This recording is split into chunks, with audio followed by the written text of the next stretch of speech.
देखो संगवारी हो, आज मैं बनाए हूँ बिरयानी चावल के पुलाव। एमा डाले हो संगवारी हो पनीर है और फ्रोजन मटर है, आलू है, गोभी है, देख सकता हो सोयाबीन बड़ी घलो है संगवारी हो।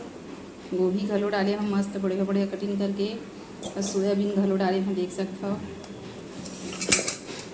तो मोर हस्बैंड के फरमाइश में आज बनाया है संगवारी हो ज़बरदस्त।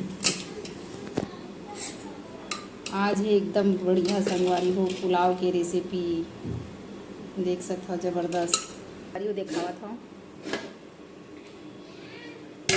मटर पनीर की सब्जी। आहा, आज तो पूरा होटल जैसे हो गए खाना, रेस्टोरेंट जैसे हो गए संगवारी हो खाना। हाँ, पहला सर्व करूँ प्लेट में, ओकर बाद दिखाऊँ संगवारी हो। देख सकते हो कितना ज़बरदस्त दिखते हमार मटर पनीर। हाँ,